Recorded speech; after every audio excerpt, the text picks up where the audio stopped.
My name is Sam. I'm the Marketing and Communications Manager here at Fairygodboss. And Fairygodboss is the largest career community for women. Our platform supports you throughout your career by offering free resources like anonymous company reviews, job listings, articles, virtual recruiting events, and so much more to help you succeed. Before we get started, we will be taking questions at the end of today's webinar. You'll find that Q&A button at the bottom of your screen. Feel free to leave questions as yourself or anonymously, and we will get to as many as possible at the end. We're also recording today's webinar, and we will be sending it out in a follow-up email later today. So if you miss anything or you want to rewatch it back later, you have the ability to do so. Here with me today is Julie Chapman. Julie has over 16 years of experience in leadership, designing and managing programs, improving processes, and strategic communications. She's a military vet who served in the U.S. Navy as a proud member of the Hospital Corps and a member of the USNS Comfort Ship's crew. Her professional journey includes 13 years of FBI service, and she's currently a cyber risk manager at Deloitte, advising federal clients on IT infrastructure and security. She gives back to the cybersecurity community by serving as the Deputy Chief Information Security Officer for the Black Cybersecurity Association. And with all of that being said, thank you so much, Julie, for joining here today. Over to you. Good morning, everyone. Well, good morning here in Virginia, but good afternoon for some people and maybe even good evening. Julie Chapman, I'm so happy to be here talking with all of you today. The first thing I'll share is that I am not fancied up, I'm not dressed up because my team is competing in a step challenge this week. So I'm going to be in fitness gear and ready to walk and take steps anytime that I can.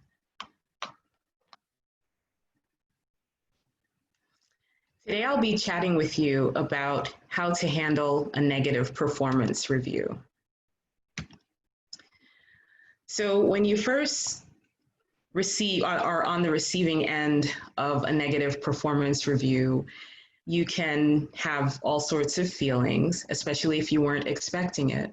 And so what I'd like to share with you today is some communication techniques and skills that you can use to recover and thrive from the experience. Right, so this is not a brag slide, okay? I want to share this slide because I want to show all the roles that I actually have. And I want you to think about the types of roles that you fill right now in your life. As Samantha shared, I'm an FBI veteran, I'm a military veteran, I'm at Deloitte now as a cyber leader. I was a student at college. I was also a student to receive professional certifications. I'm a wife, I'm a mom, I'm also a sister and an aunt.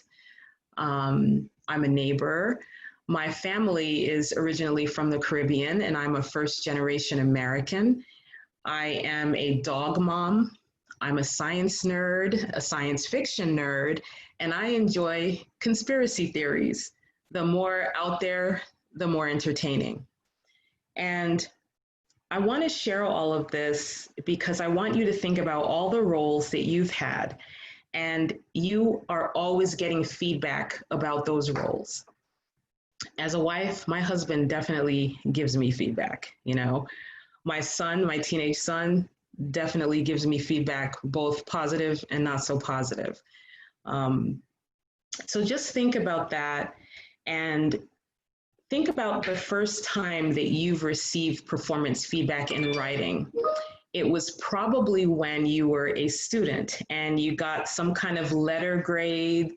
And if you can think back to that, when I think of it, the feeling that I had is similar to receiving a bad performance review or a lower than expected performance review. So that's why I want to tie performance feedback to performance reviews. So question for everyone, and this is a poll. Do you remember feeling any of these emotions after receiving a bad grade or a lower grade than you expected as a student? Did you feel sad?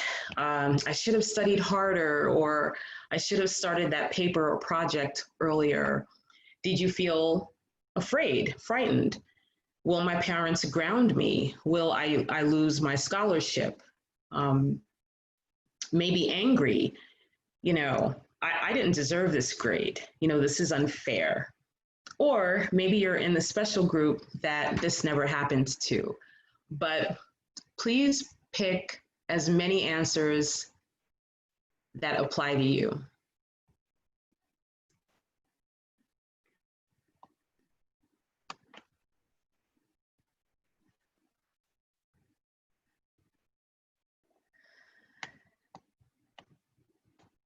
Okay. Well,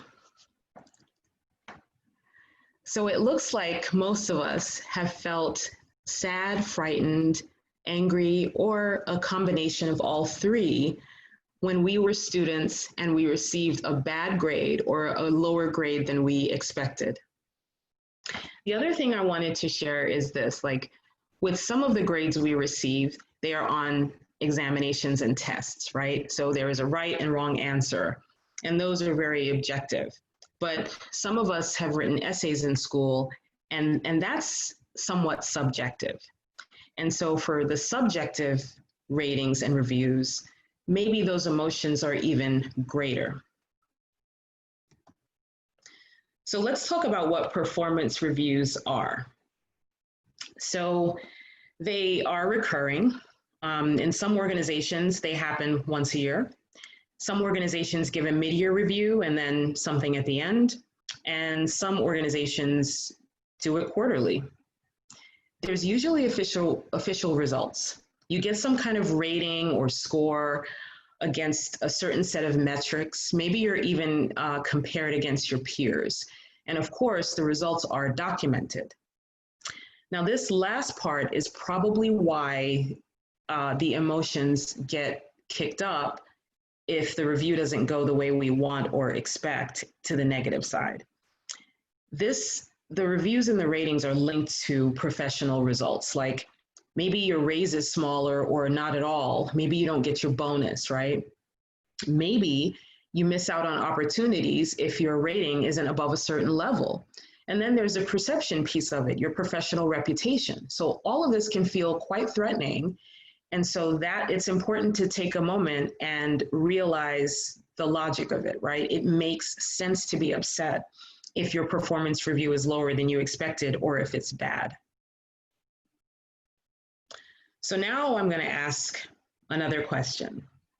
Have you ever received a negative performance review?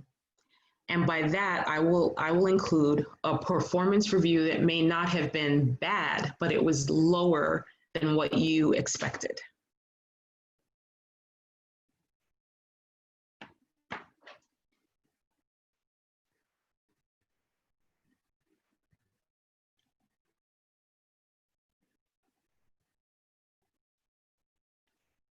Right?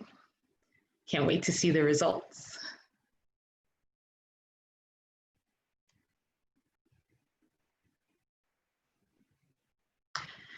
Okay, so it looks like a large number of us have received a bad performance review or a performance review that was lower than what we expected. And there's about 20% of us who haven't had the experience yet, which is wonderful. Okay. So here are some tips about how to respond. Most likely, you're kind of going to have a scheduled meeting with the person giving you the review, and you're going to be in their office or a conference room alone. They're going to hand you this paper, and it's going to have the rating on it, and you're going to get that sad, angry, frightened sort of mix, right? In that moment, it's going to be really important not to react. If you can, you take a deep breath and do not react. And I would also say, before you walk into any kind of meeting like that, you should have something to write with or take notes with, be it your note function in your phone or a pen and pad. Always bring that to a performance review. in this case, you're going to need the information. You're going to need clarification. You're going to need examples, and you're going to want to write those down. And doing that may help you retain that sort of professional demeanor. Please remember that the words you say in this moment will be very important. So you want to keep things professional, and you want to be succinct. You want to keep your statements brief. If you can't get through the meeting doing any of those things, there is something you can do. You can press the get me out of here button, right? You can say, there's a lot to absorb here, or you've given me so much to think about. I'd like to think through a couple of things before we talk about this in detail. Is it okay if we link back up on Thursday or next Wednesday, something like that? So it's okay to do that, right? The thing about it is, as you're reading this, you're going to feel the person watching you, and you're probably going to get warm, and it's just going to create more of the emotions. So pressing the get me out of here button may be for you.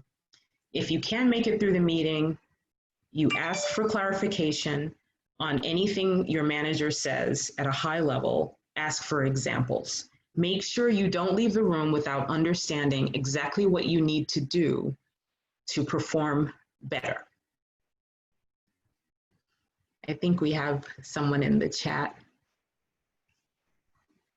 So if you can't postpone it to another day, like I said, you're going to have to manage yourself right there on the spot in the meeting.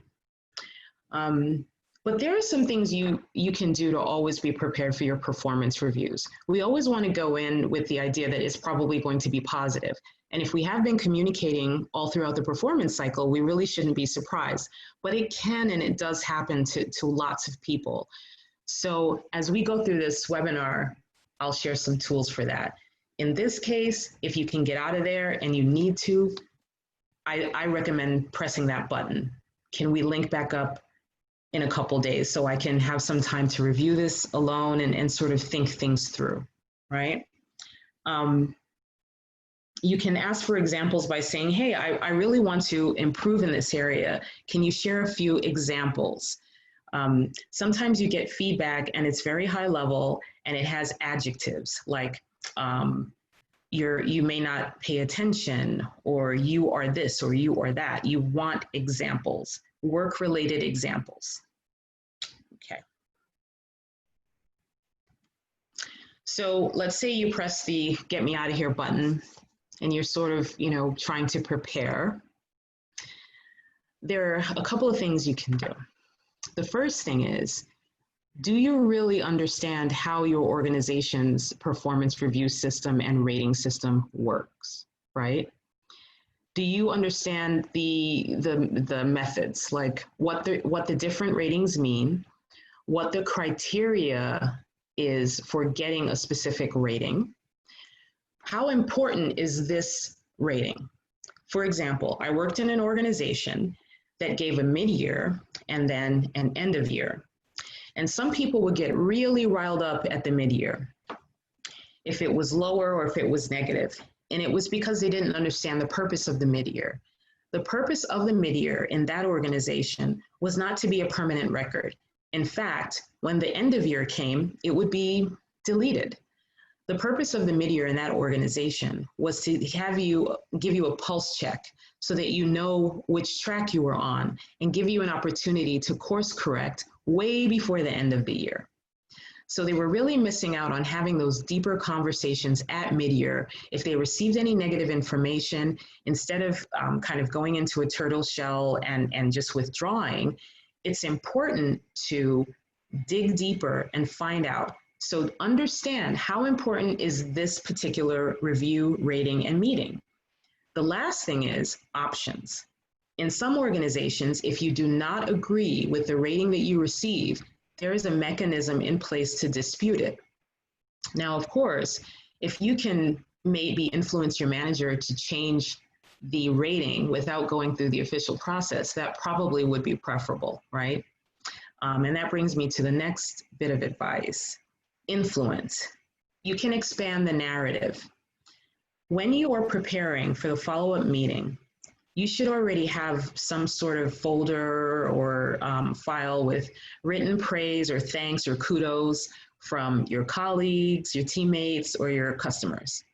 Hopefully you have that. If you have that, gather it up. If there are portions on the review that you disagree with, you can gather examples to support your opinion on those. If there are issues with procedures, equipment, communications in your organization that sort of trip people up and set the stage for having problems, develop solutions for that and bring that with you too, right? That shows leadership, that shows a solutions-oriented mindset. And finally, after you've had the chance to review the document on your own, figure out how you can improve the performance gaps and have that with you as well. You also want to make sure that you ask the questions. In the moment, your mind is going to be racing in that first meeting and you're not going to remember everything that you want to ask. This is a time to take a breath and ask questions, dig deeper. If your manager didn't share examples, you want them. And you want to frame the questions in a way that's designed to get understanding for you and not being defensive or sort of trap questions, right?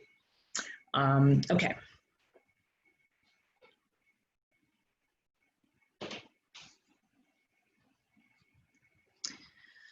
So I'd like to ask a question. Do you keep track of accomplishments and kudos during the performance cycle? Anything that you improved on, anything that you saved the company money on, any folks that you trained, anything like that.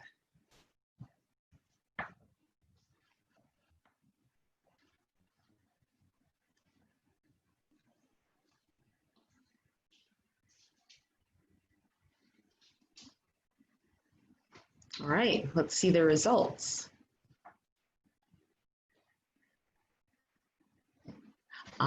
Okay. There is about a third of us, between a quarter and a third, that do not keep track of accomplishments and kudos during the performance cycle. Guys, I would really encourage you to rethink that. It's really easy to do. If someone emails you and says, oh my gosh, you really got me out of a jam there, thank you so much. That's kudos, right? Something as simple as that. Anytime you train up a team member or a colleague or a junior on a process or a procedure or something, anytime you give a webinar or anytime you host an info sharing session, you want that to be somewhere. So the next thing I'll ask is that in the chat, can we get some ideas from people who do keep these things? Can you please share so that everyone can kind of benefit from the knowledge of the group? I'll go first. I keep a file folder for email, and it's the file folder is under my inbox. It's a subfolder, and it's titled Performance Year. For example, right now we're in Performance Year 21, so I titled it PY21. And then any email kudos I get, I can just slide it into that folder. As far as other things, I take screenshots and put it on a desktop folder. I also update my resume. I have it on my calendar to update my resume with anything, any type of new skill I've acquired or anything new I've done or accomplished. And that reminder happens every 5 weeks on the same day. So that way, if there's an opportunity, my resume is always go ready, right? There you go. All right, let's see what we have in the chat. I want to share some of these. Okay. So it looks like someone uses a Google Sheet. That's amazing. I like that. Microsoft Word doc for the year, Elizabeth. Yep, that's cool. Tanya saves email as a PDF. She puts it in a folder on her desktop to keep them organized. Yep, I love it. Audrey does the resume thing like I do. Mario uses a spreadsheet. He also prints and saves calendar invites of events and workshops that he's attended. Yep. Yeah. I do the screenshot method. Monica talked about a brag folder. Oh, Joanna uses the yellow category for Gold Star in Outlook. So before a performance meeting, she can filter by yellow and have it all in the same spot.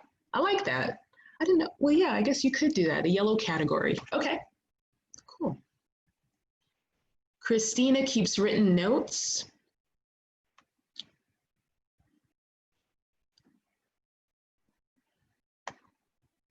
Nice. So I's-son works at a company where there's a system where you actually receive kudos and feedback. So there's a folder he uses and keeps it linked in his promotion doc. Yep, that is cool. Yep, Audrey, please start tracking it. You got to do it. And yes, setting the reminder for updating your resume, that reminder comes so often. Like I always feel like, didn't I just do this? You know, but it's every 5 weeks on the same day. It's usually like, well, for me, it's like Friday at 2, you know, because that's when I'm the calmest and I can do it. But it's nice to always have a resume that's ready to go every 5 weeks. Jane talks about Credle software, Creddle. Okay, I've never heard of that. I'll look into it, but it's something that she uses to keep track of her kudos. And Jacqueline uses a journal. I like it. And she prints out accolades in a professional file.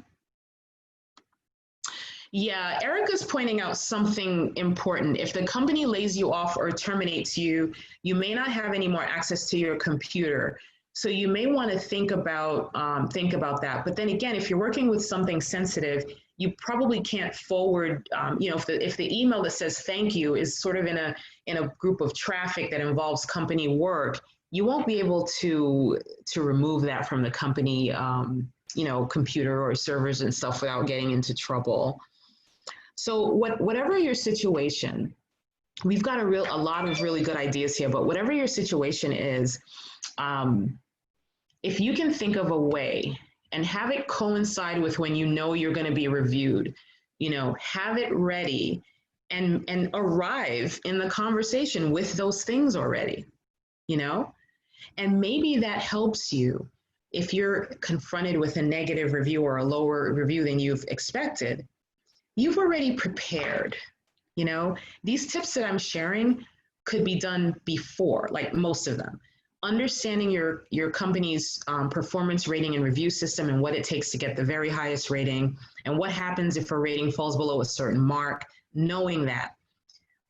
Having your story ready, having your kudos ready when you walk in, understanding how important any single rating is. Some of them get erased the next time one happens, So you have to figure that out in your environment and adjust, okay? So this was great. I got some new ideas for myself. All right, so now let's say we're gonna go into the meeting, right? And we have done our preparation.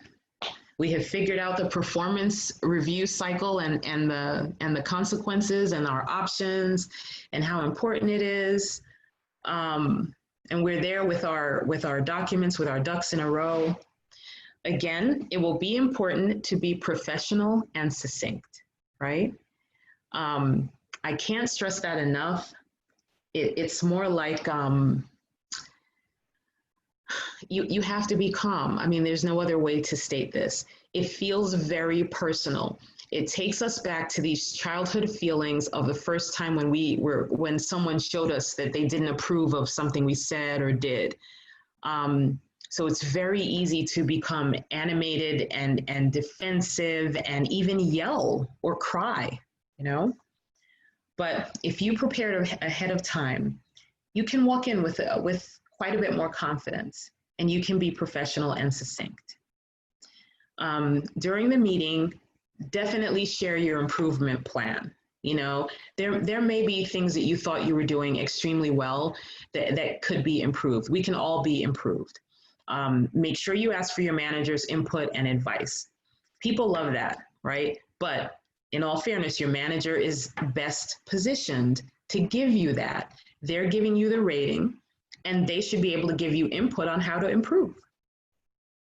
This last one is really important.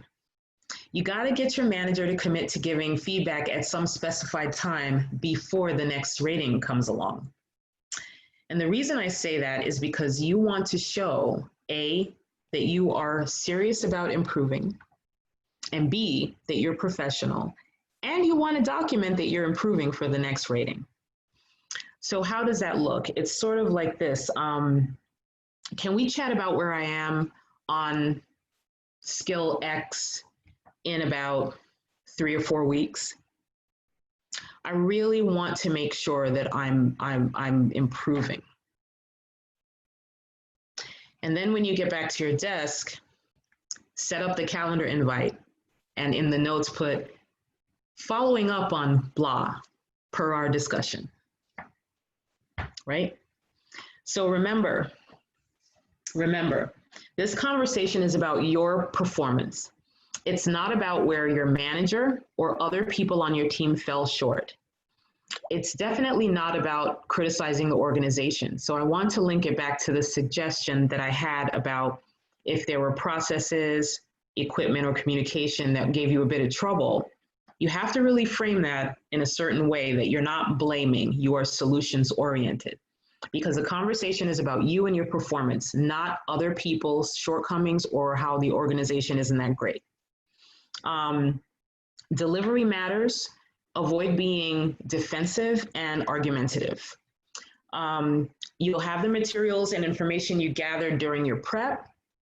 You're going to know the lay of the land when it comes to how these things work. You have had time to cool off. The initial shock has worn off, and you are now emotionally and intellectually positioned to respond rather than react.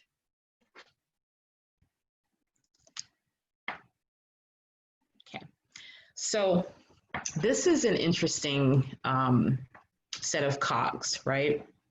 They all work together. How is your professional relationship with your manager? Can that be improved? Is that the reason for this shocking experience that you weren't expecting, you know? And the communication with your manager feeds into the professional relationship. People that have a solid professional relationship tend to communicate with each other very well. And the reverse is true. People that communicate with each other really well tend to have really good professional relationships. So it's all together. And if those two things are working together, you're going to get real-time feedback. You're going to get on-the-go feedback. You will most likely not be surprised by any performance review scenario, because if all of these wheels are turning together, it's a well-oiled thing. Think about whether there are roadblocks to communicating with your manager. Is your manager an early person and you're not? Are you a bit grumpy when you're dealing with them in the morning? Does your manager prefer email, whereas you prefer to talk, or Skype, or vice versa? Good communication will improve your relationship with your manager. So please observe and figure that piece out, and things should get a lot smoother. Okay, now this question is going to seem unrelated, but it's not. What is the longest time you have remained with a company?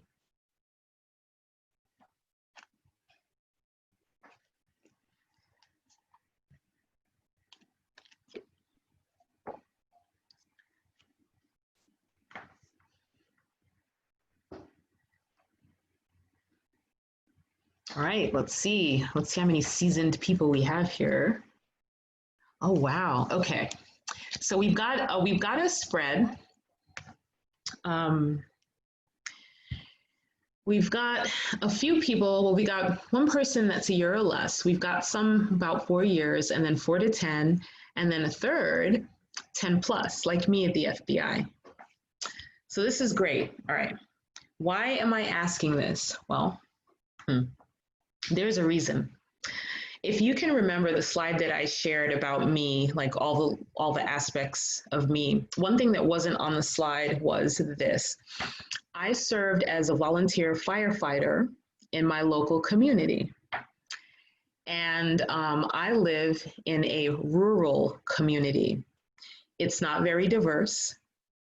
And people tend to have generational views and generational outlooks and behave in very generational ways, meaning that if my dad's a farmer, I'm probably a farmer too. If my dad's a firefighter, I'm probably going to do that too. So there's lots of that here. I love living here. We have a wonderful, beautiful property. I'm not complaining about that. I'm just setting the stage. So I walk into the firehouse and I'm volunteering as a firefighter. And I want you to know that no matter what I did, I wasn't going to get a good performance rating. And I might even get a bad performance rating if I did something well that they didn't think I should be able to do. So the reason I asked you, how long have you been with any company, is because of this concept here. Are you in the right place? Is the place right for you? You've got three aspects, right? Like you've got the work, you've got the logistics, including the pay things, and you've got the team. So is the work interesting? Do you find it rewarding? Do you have opportunities to grow your knowledge, your skill set? Are you promotable in this role and this work, right? That gets a grade between A and F for me. Next, where is the work? Is it flexible? How's my pay? Is my pay commensurate? Is it market, am I on market value or below? What are the benefits and perks? That's important, right? That gets a grade too. The team, this will affect your day-to-day life. How is the leadership?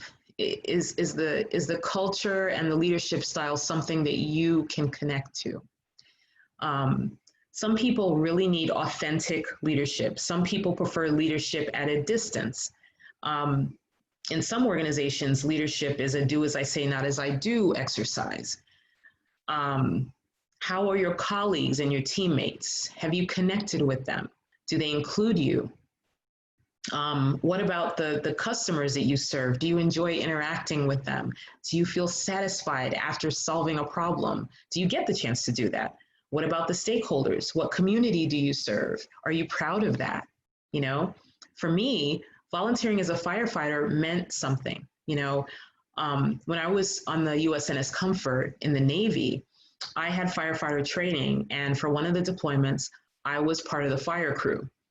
When you're floating in the ocean, you can't call the fire department. So everybody from every part of the ship had to volunteer to be on the fire crew. That was important. I'd be saving everybody's life on the ship. That gave me a real sense of pride. And I had that in mind when I volunteered to be a firefighter in my local community.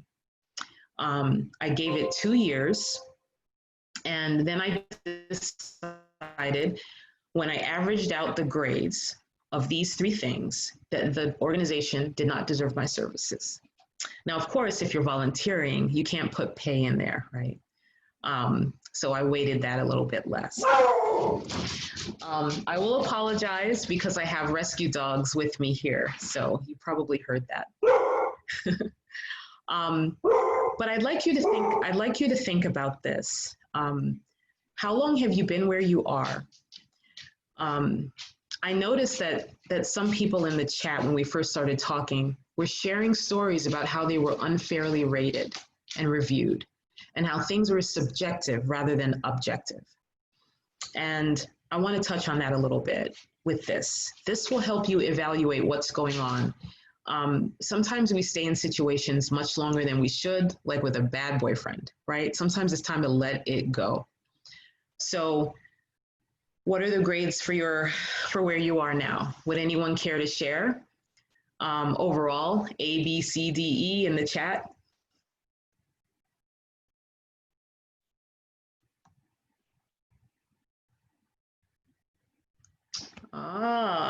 We have some D's.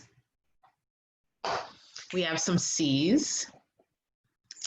Okay, I understand. B's, we have some B's, that's encouraging. So the way you'll weight these things will be up to you. In the example I gave, I was a volunteer, so pay shouldn't count. But flexibility, could I volunteer on weekends? You know, I was working full-time at the FBI in Washington, D.C., so I really didn't want to pull any volunteer firefighting shifts during the week. I needed to be sharp and fresh the next day for work. I worked in analytics. I had to be awake. So they were flexible. And so that was a pretty high grade. The work was an A because saving lives, I like that.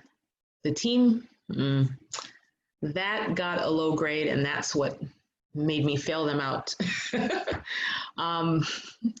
So I found another volunteer opportunity. I volunteered on a nonprofit local board. So, okay, great. Well, thank you for sharing, everybody. I see we have a mix. I didn't see any Fs so far, unless did I speak too soon? I didn't see any Fs, but I saw some Ds. Yeah, Erica's pointing out that American business doesn't devote enough time or focus or budget to management training. In some organizations that is changing, but I see what you're saying, Erica. I get it. Okay. All right, so now I'd like to open up the chat for questions, and Samantha's going to help with that. Awesome. Thank you so much, Julie, and thanks for everybody for participating throughout the presentation. As I mentioned, you can leave questions in the Q&A. Feel free to leave them as yourself or anonymously, and we'll get to them. But I want to start off with one question that I hear a lot about performance reviews. If somebody receives a negative performance review, but their manager doesn't give any examples of that like negative behavior, even if the person asked for them, what should they do? Who should they talk to about that? How should they combat that? Okay, I'm glad you asked that. That actually happened to me. And boy, was I annoyed. I really was. I did everything right. I said, listen, I can't do anything with what you shared with me. Can you please give me some examples? And the person looked me in the eye and said, I can't. Just take what I'm saying. Right? And this is a mostly female audience. So I feel comfortable saying that if you look online, you're going to see that certain types of people get non-actionable performance feedback. They get performance feedback based on their personality instead of the work. And when it comes to that, when you say, can you give me an example, that person isn't going to be able to answer without getting themselves into hot water. So often they will say, I've just heard it, or it's a feeling. And at that point, you have a decision to make. I decided to remove myself. But there are other options. You can go above that person's head, but understand that your relationship with that person probably won't get any better. If you're in a situation or an environment where people are comfortable giving you personality-based feedback instead of performance-based feedback, I go back to the slide that I shared, is this right for me? And that's just my honest answer. Yeah. That's definitely a tough situation to be in because, as Julie mentioned, a lot of people will give you personality-based feedback that has nothing to do with your performance, which is completely unfair and should not be held against you. Personality over performance ruins professional relationships. Yes, Flora. And it happens way too often. Unfortunately, there's no clear-cut solution to it. As Julie said, I think going above your manager, whoever gives you that feedback, is a step, but you are potentially hurting your relationship. You're not helping it. I've also heard people suggest go to colleagues and see if this is something that they can put into better words.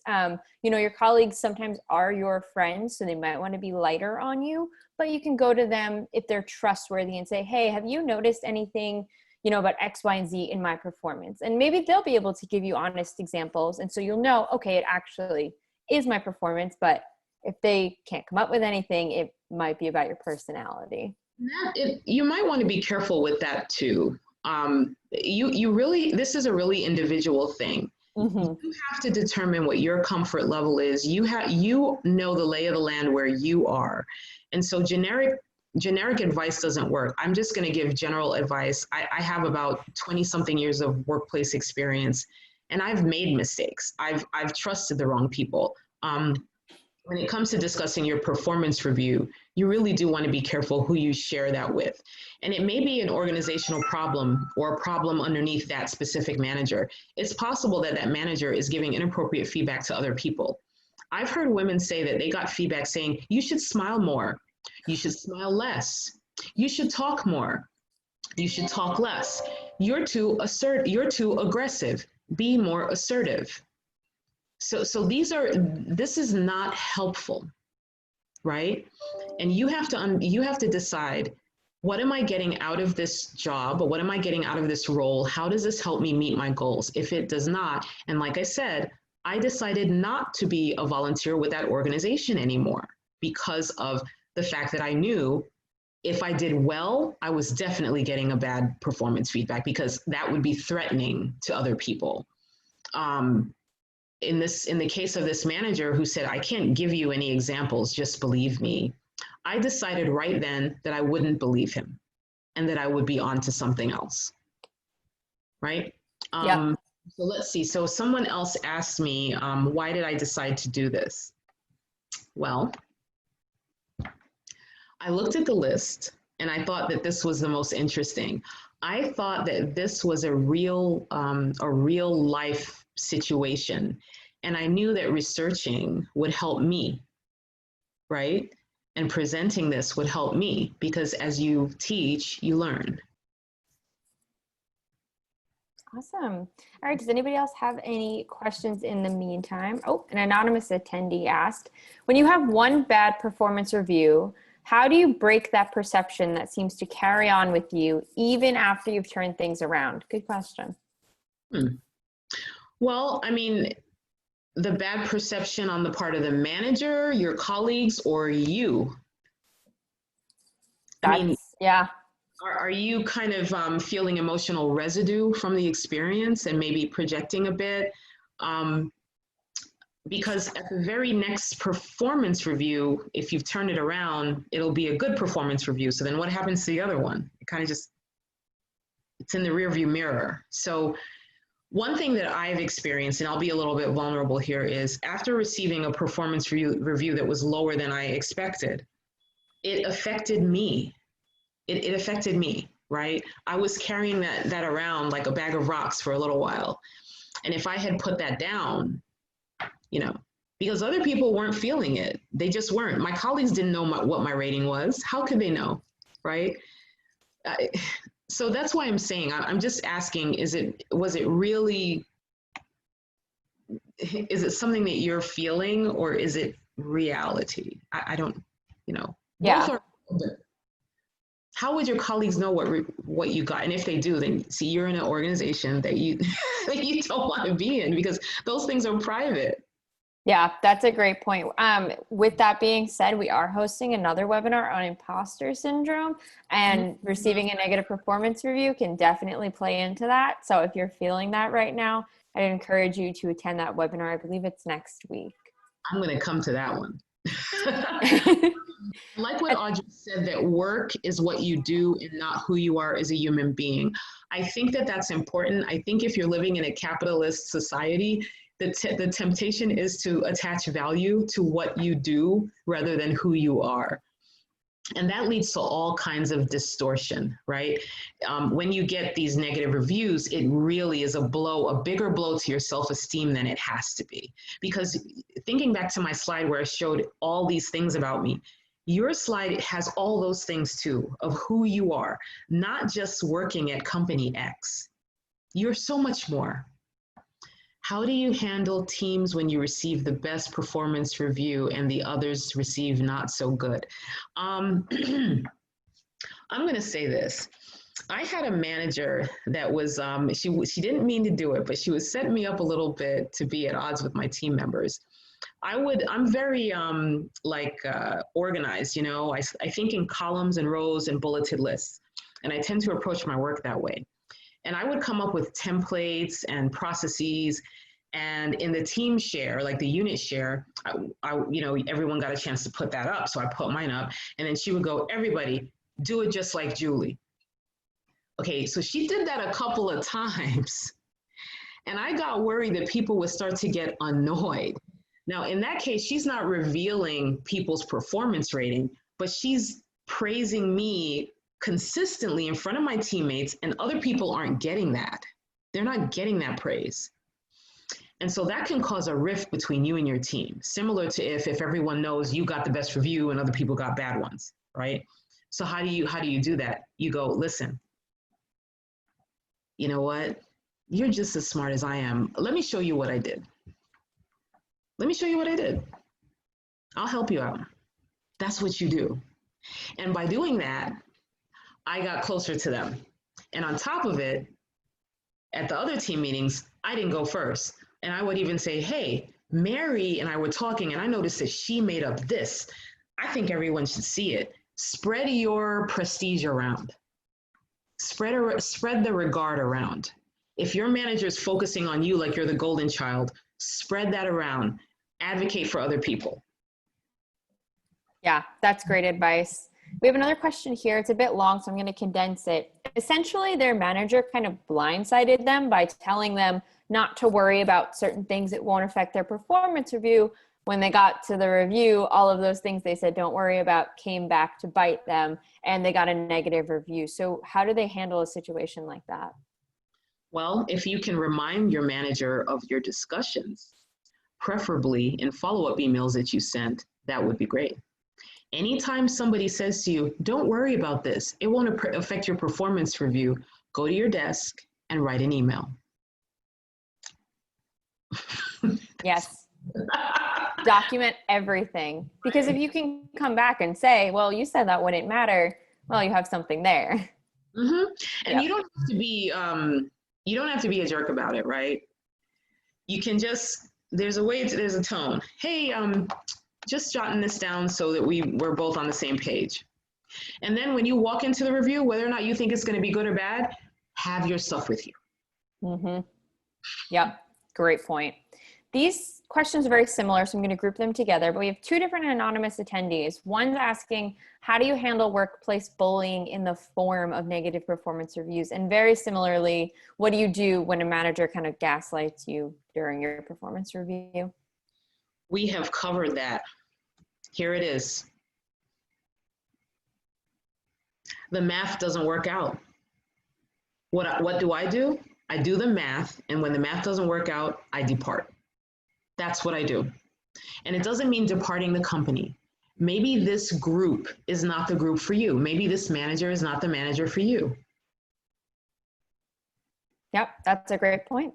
And then I think we only have one more question here. So if you have one, get it in now. But Teresa asked, how do you handle a performance review from your reporting manager, but you don't necessarily work with them directly on a daily basis? So there's a little bit of a lack of communication there. Yeah, there's an air gap between you and that person, but they're rating you. In this case, what is helpful is this. You'll have your brag folder, all that stuff, and you're going to have it ready for the meeting. But maybe when you know that the managers are in the season where they're kind of constructing the ratings, maybe you send them. You have the attributes of what you'll be rated against. You can put examples of each thing in a message and give it to them. Or you can ask them for a meeting. It depends on the culture of your organization. You can ask them for a meeting or a virtual coffee and said, hey, there's a little bit of space between you and you have to rate me. So I just want to take 15, 20 minutes and give you a little tour of my year. And you have your rating attributes and you say, this one, communicating orally and in writing. I'd like to share with you that I got some kudos for a newsletter template that I designed or whatever. The next one, error-free work. Well, I want you to know that this year, my work had only one error out of 1,000. Or, you kind of figure out a way to get that in there before the person starts writing it down or putting the ratings in, be it in email or a virtual chat, virtual coffee, depending on your organization's culture. The nice thing about doing things like this is you're going to be seen, that's demonstrating leadership, being proactive and saying, hey, there's some space between you and you're my rater. So I want to close that gap for you. I want to make this easier for you to write up. Like you're going to be seen in a different way, and you might be a rater yourself if you behave that way often enough. Yeah, I love how R put it in the chat here. It's almost like writing your own letter of recommendation. That's a great way to think about it. Exactly. But this goes back to all the people that said that they don't collect the brag file, the 24%. I hope you're converted now. And that if we do another poll, everyone would vote 100 that they will do it. Yes, definitely. Also, I want to bring up something somebody mentioned in the chat earlier. They themselves took it to setting up monthly meetings with their manager, probably because they had that gap. It doesn't have to be just when your performance review is coming. I actually think setting up that monthly meeting is a great idea. That way, if there is something you need to improve upon in your performance, you'll know and you'll have the time to do it. Yes, and like I said, it can be, because I do virtual coffees, they're on the calendar regularly, once a month, 15 minutes. Because we do them so often, they don't have to be that long. And then you start to get to ask for what you want. Hey, can I get some resources for X, or it's relationship building, and it goes back to that. Yeah, it's networking, and which is so hard to do now that most of us are virtual. So I think that's really great advice. Well, thank you again to Julie for this really informative presentation. I think we all learned a lot. Really appreciate you spending the time with us today. And thank you to everybody for joining us as well. Bye.